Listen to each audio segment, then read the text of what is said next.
Before I do start this video, make sure to use my TCG player affiliate down below if you're looking for any of these singles that I talk about today. Also, this channel is sponsored by Arcane Fortress. If you're looking for the best deck boxes around, make sure to use my link down below in the description to check them out. One other way you can support the channel is by becoming a patron. There are some great benefits of being a patron to the channel, such as giveaways, deck advice, and more when you do join. For today's patron shout out, I would like to thank Toesevelt for being my patron. I can't thank you enough for your support.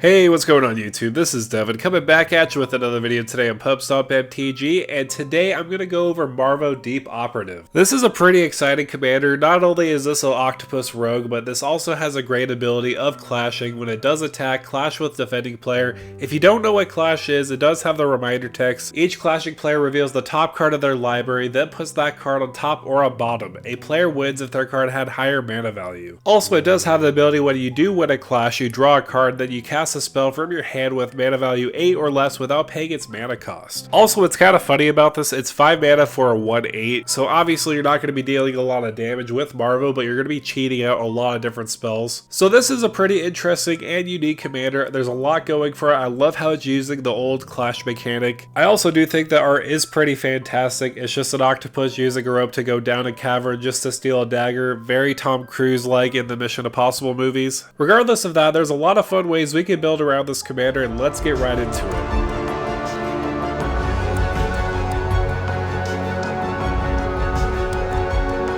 So first of all, I do want to focus on the clash mechanic because it's whenever we win a clash, it doesn't have to happen with our commander. There's other cards that trigger that. So for example, I did want to highlight Research the Deep. This is a really good repeatable way of clashing. It has that ability of drawing a card, clash with an opponent. If you win, you return Research the Deep to its owner's hand. Other cards you can utilize is Revive the Fallen, Hoarder's Greed, and Ring Skipper. These basically have the synergy of clashing with an opponent. That's the main reason why I have these in this list. Revive the Fallen has the ability of returning target creature card from our graveyard to its owner's hand, and if we do win a clash, we could just return that to our hand as well. Hoarder's Greed will just draw us 2 cards and lose 2 life, but we can repeat the process if we do win a clash, and Ring Skipper is really just there for extra clash utility. Other notable clash cards I do want to highlight are Whirlpool Whelm, Scattering Stroke, and Broken Ambitions. Whirlpool Whelm is basically a bounce effect, but if we do win a clash, we can just put it on top of his owner's library, so that's a good option there. And Scattering Stroke and Broken Ambitions are basically just counter spells, and we could clash with our opponents too. However, that is the main clash support of the deck. Other cards I do want to talk about are great utility cards that we can utilize in the deck to take advantage of our commander. First of all, we do want to give him haste, so some options I did want to highlight are Swiftfoot Boots and also Lightning Greaves. In Dimir colors, unfortunately, there's not a lot of ways where we could basically give our commander haste, but these are really good reliable options to do so. Plus, on top of that, it does give our commander protection, either giving it hexproof or shroud depending on which one you use on the moment. I did previously mentioned Sensei's Dividing Top. This is an excellent card in the deck, mainly because we could use that first ability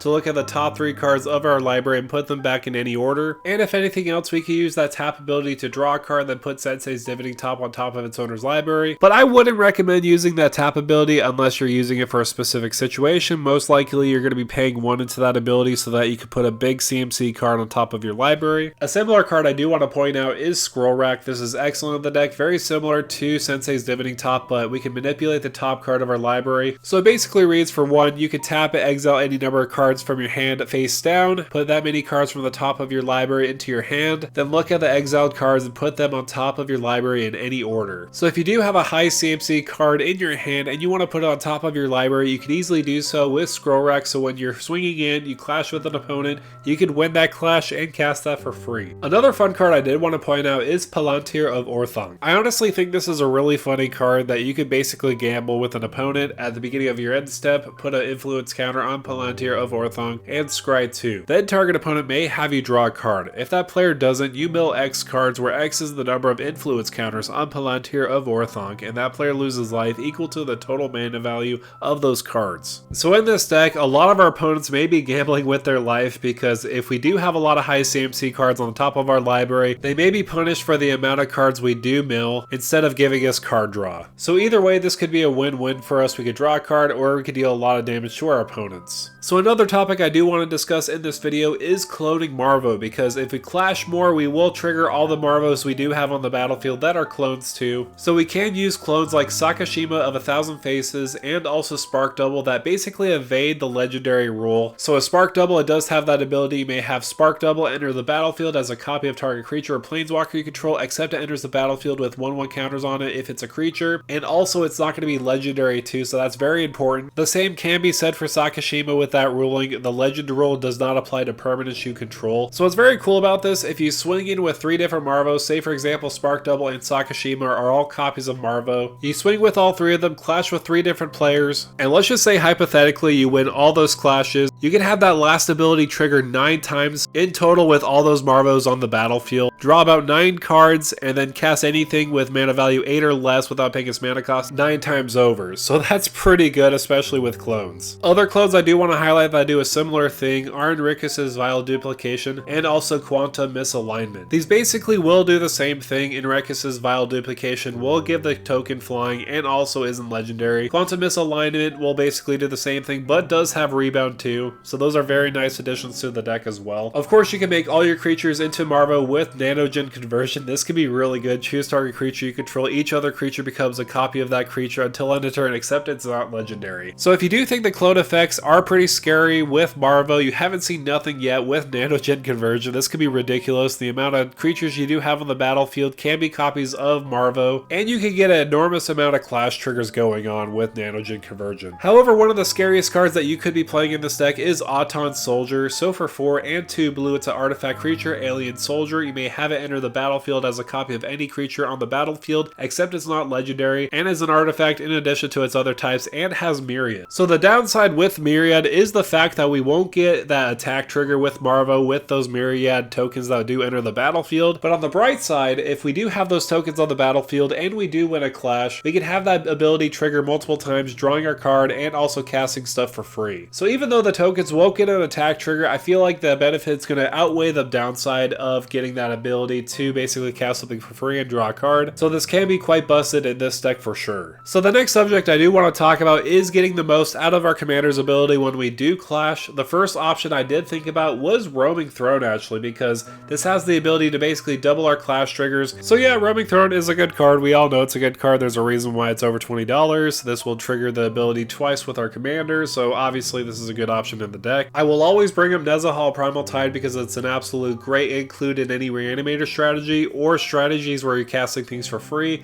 Nezahal will provide you card advantage, and when you do want to protect it, all you have to do is discard 3 cards. That could be a benefit for us because we do have some reanimation spells in the deck, but you really want to be playing this for the first couple of abilities. You have no maximum hand size, and whenever an opponent casts a non-creature spell, you draw a card. Since we do have 3 other opponents, most likely they're going to be casting a lot of non-creature spells. So I've never seen a game where I haven't drawn a lot of cards out of Nezahal, so obviously this is going to be one that I'm going to be putting in a lot of blue decks to come for sure. I love this card so much because of course it's an Elder Dinosaur. Another card I did want to highlight is Jin-Gitaxi's Progress Tyrant. Like all the Praetors, this has that effect of positive side for us and a negative for our opponent. Whenever we cast an artifact, instant, or sorcery spell, we copy that spell. You may choose new targets for the copy. It only will trigger once each turn. However, for our opponents, when they do cast an artifact, instant, or sorcery spell, we will counter that. This ability will only trigger once each turn. So if you do decide to play this card, a lot of people might hate you out of the game because this can be very annoying to play against. Obviously, if you are playing this yourself, it can be a very positive effect. So I would be cautious if you do plan on playing this card. Another nasty creature I do want to discuss with you is Toxtrol the Corrosive. This is pretty much a board wipe on a body. I feel like this could be really ridiculous in this deck, especially because at the beginning of each end step, put a slime counter on each creature you don't control, and also creatures you don't control get -1/-1 for each slime counter on them. So again, it's kind of like a ticking time bomb. Little by little, all your opponent's creatures are going to get slime on them, and then they will eventually die. And when they do die, you get to make a slug token. Plus, you get to sacrifice a slug to draw a card. Not only only is this a great control piece on the board, it will get us some card advantage the more slugs we do put on the battlefield. Another fun one I do want to highlight is Shadowgrange Archfiend. So the reason why I do like this, it does have a great enters the battlefield trigger. Each opponent sacrifices a creature with greatest power among creatures they control, and you gain life equal to the greatest power among creatures sacrificed this way. So I mainly like this because this is a fun demon, and honestly I think the art is incredible. You don't have to pick this card up specifically for this deck, I just wanted to give it a mention. But the last card I do want to highlight is Bringer of the Last Gift. This is 8 CMC, so it works with Marvo.